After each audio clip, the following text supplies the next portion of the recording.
Hello, and welcome back. Thank you for joining. My name is Jamichael, and the podcast you're listening to is called Marked by Words, the place where themes and lessons leave a mark on you, just like a tattoo. Today's episode is the final installment of a storyline that began in Season 1.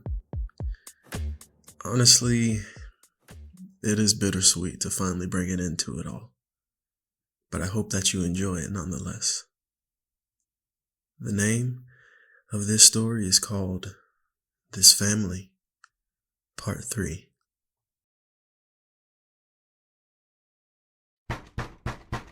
A large and continuous knock on my door shook me out of my sleep. I almost fell out of the bed I was laying in. Once I calmed my breath, I rolled over onto my back and stared at the ceiling for a bit. Gee, I know you're in there. I turned my head towards the nightstand and grabbed my phone so that I could see the time. Scrolling through my notifications, I saw that there wasn't much that I missed. Just a few text messages and a missed call from Tony. But lucky for me, he's banging on my door. I finally sat up at the edge of the bed, rubbing my neck, and slowly standing as I stretched for a bit. I finally walk over to the door and open it. Damn, finally, said Tony. We're all basically ready to go. Everyone is waiting for you in the lobby. All that's left is you and the bride-to-be. I walked into the bathroom to, take care of business. I go pee, wash my hands, and start to brush my teeth. Well, Erica sleeps in way more than I do, I said. Plus, her and her bridesmaids went out last night, so I'm sure she's still sleeping. Okay, yeah, as true as that might be, it did say that she turned in early anyway, Tony responded. I spat out my toothpaste, turning on the sink to wash it away, staring intently at Tony the entire time. I grabbed a washcloth to wipe my mouth and put it back on the towel rack. I cleared my throat and said, I'm gonna get dressed real quick and meet y'all in the lobby, okay? Tony nodded and left my room, muttering to himself. I mean, okay, that's fine and all, but it's your wife. You better hurry up and find her or something. Once I got dressed and left my room, I headed to the other wing of the resort. The weather was perfect. I felt the warmth of the sun coat itself around me as if it was another layer of skin, with some clouds peppered in the sky, making the sun much more bearable. Once making it to Erica's room, I knocked and waited for a while and heard nothing. I decided to knock again, a little harder this time. Yet, I still heard nothing. I took a deep breath and reached into my pocket, grabbing one of the extra fobs she gave me for her room. I scanned the fob, opened the door, and walked in. Once I made it into her room, I was met by nothing. It was desolate. Hey, babe? I called out. Erica? Yeah, I heard in a muffled tone, with the sound of the toilet flushing in the background. I approached the bathroom door and attempted to open it, but it was locked. I put my ear to the door and asked, Baby, are you good? Are you okay? No, not really, Erica muttered back. I've been throwing up all morning. Folding my arms across my chest, I began to walk around in a circle and stopped right at the bathroom door once again and said, Well, I'm just going to go tell our family in the wedding party that they can go get lunch without us. I'm going to make sure I grab you some things to ease your tummy and I'll be back, okay? No, Erica groaned. At least one of us should be taking care of things and making sure the show goes on, right? There's no show without you, I chuckled. I'm going to let everyone know that they can go on without us. Grab some stuff for us and I'll head back, okay? Okay, fine, Erica said in defeat. As soon as I left Erica's room, I felt this knot in my stomach. Actually, it was this sharp pain that felt as if it was starting at the pit of my stomach, climbing all the way to my chest. It made me stop on a dime.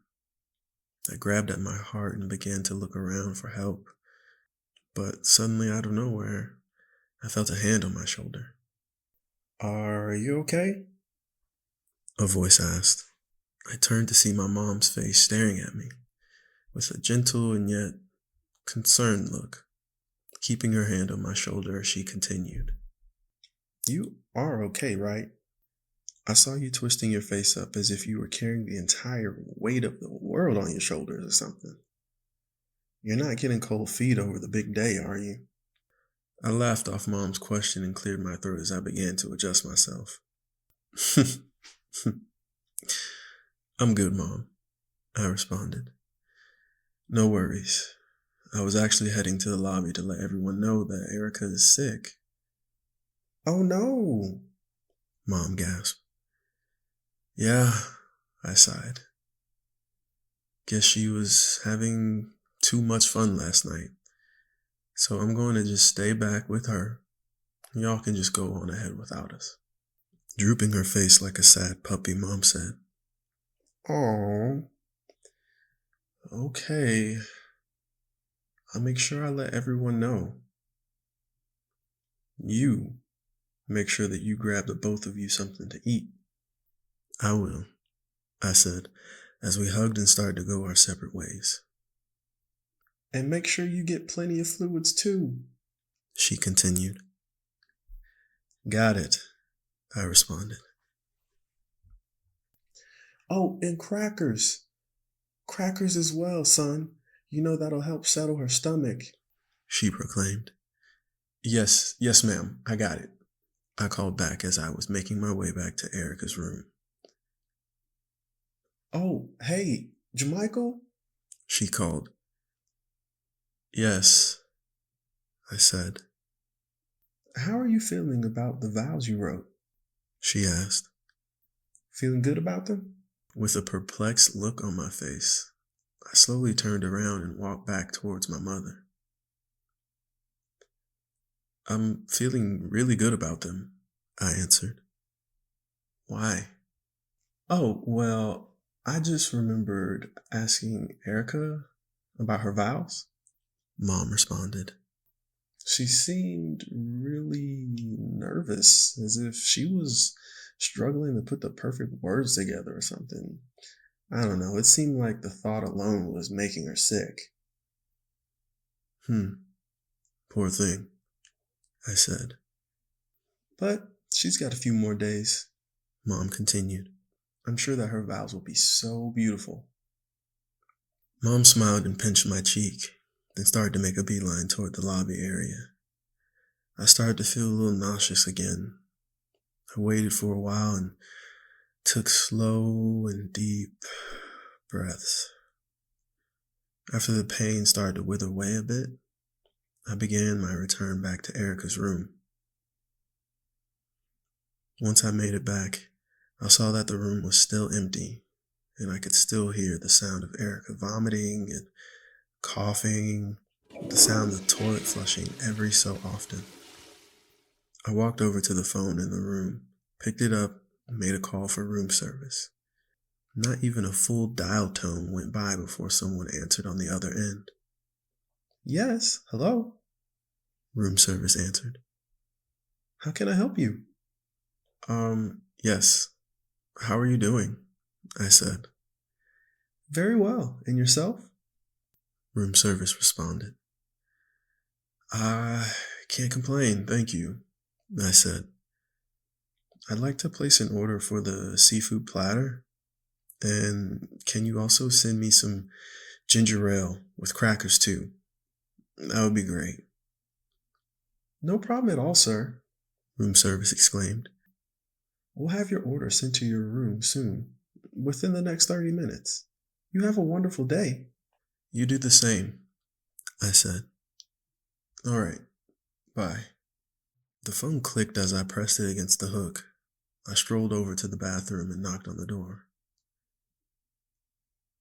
Hey, Erica? Babe? I called. I made an order for room service. Everything will be here soon, okay? Okay, Erica coughed. Thank you. Yeah, no problem, I said as I walked back to the bed and plopped across it, grabbed the remote, and turned on the television. The volume was up pretty high, so I made sure to turn it down so I could still hear Erica. But for a while, I didn't actually hear anything at all. I waited a few more moments and decided to get up and walk toward the bathroom once more. I placed my ear on the door to only hear nothing at all. And then finally I said, Hey babe, how's it going in there? Are we feeling any better? I actually think I am starting to feel better, she responded. Okay, that's great, I said with excitement. You sound better too. There was a pause. Erica? I called. Yes, she answered. I ran into Mom on my way to the lobby. I told her you weren't feeling well, and she said she'd tell everyone that we'll hang out and that they could go ahead. It was still quiet. We also talked about the vows we were supposed to write. Mom mentioned how she talked to you last night and you mentioned how nervous you were about everything. That you felt like you struggled with putting something together. After the silence lingered on for a bit, I heard the sound of feet shuffling and the bathroom door finally opened. I was met by Erica's face, who didn't seem sick at all. But her face did become flushed with a hint of red and her eyes began to well up. Erica, I sighed. Everyone else may not be privy to this, but I've always known how easy writing has been for you. If you're not able to write about any subject matter, any at all, then that just means that your heart isn't in it. Erica began to cry. So, I went on. Would you like to fill me in on what's happening? Erica placed her hands on her mouth and just stared at me for a while longer. Tears continued to run away from her eyes and she removed her hands from her mouth. She began to stumble over her words. I, I, I've resented you, she said. I've been resenting you and myself since I said yes to marrying you. Clumsily, I took steps backwards and sat on the bed facing Erica. I realized that I was settling, Erica continued. I knew that I was settling with you because if it wasn't for your brother confessing his love, you wouldn't have made the decision to marry me. It's as if you didn't even want it for yourself. My jaw dropped and I began to make any and every attempt that I could to find words. How I know about your interaction isn't important, Jermichael, Erica said boldly. But if there's anything that I do know, it's that I was never meant to be a part of this family.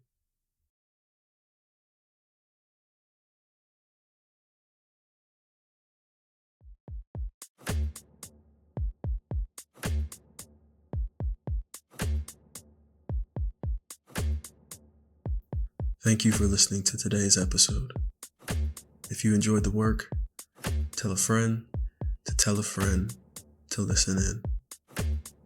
You can also stay up to date on the latest episodes by subscribing on whatever platform you listen to podcasts on.